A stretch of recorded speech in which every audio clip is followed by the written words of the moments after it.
ideas that were not part of the proceedings in court. So those kind of hotels. And cases are killed at that point. Very many cases are killed at that point. I remember one time sitting in the newsroom and this, I don't know whether he's still practicing, Judicial, I'm not sure whether he's still practicing, calls me at 6 o'clock and he tells me, Mr. Editor, I've just called to give you a warning. I've just come out of a matter, a very important matter, and I noticed something very strange happening between your reporter and the lawyers on the other side. And that tells me that that story is not going to see the light of day. And if it's not in the paper tomorrow, I will raise hell. So what do? I call the news desk. Did you send reporter so and so to cover these proceedings? Yes, I did. Is he back yet? No. So call him. So he calls the reporter, and the reporter is gone home already. So I have to talk to him. And he tells me, oh, the matter ended so late, I decided it was too late for the paper. Do you know, I called him back to the office at that late hour, got him to sit down and do the story. And that was the end of the matter. No, we're not quite the end of the matter. He got off with a stiff warning. So those cartels are the ones I'm talking about. Yes. I mean, I got and there have been accusations about that. In so many fora that yes, there's a group of journalists that control stories that come out of the courts.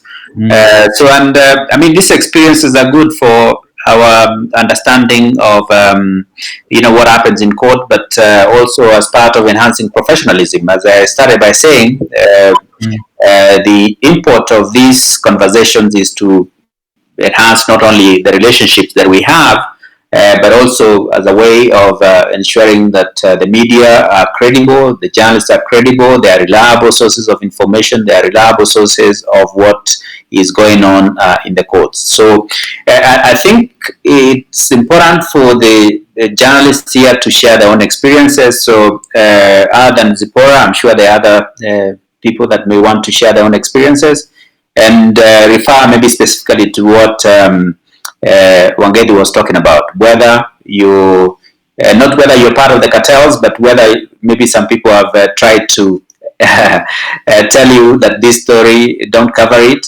or cover this one, cover it this way. Yes.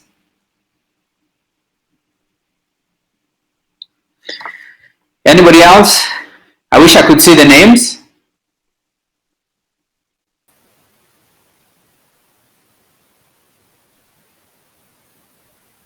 I can see Corazon. I think, Corazon, are you trying to say something? Because then you're muted. Unmute yourself. Although you look like you're unmuted, I don't know why we can't hear you. Or is it just me? Maybe Corazon, you can try removing your earpiece. The earpiece could be a problem. Not yet.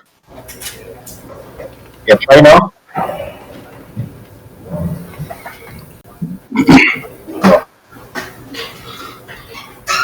Still have a problem.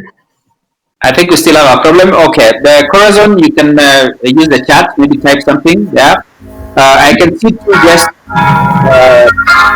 on my screen. There is the lady with the mask on, and there is the man. I can't.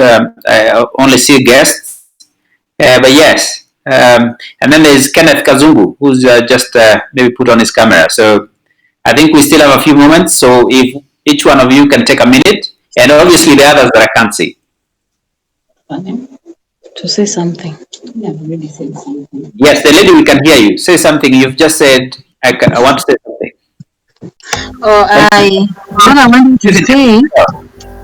I wanted to say, can you hear me?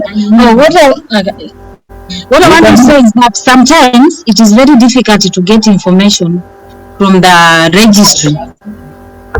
You said from the registry, or from the registry. Even some of the magistrates and judges, they throw journalists out of court.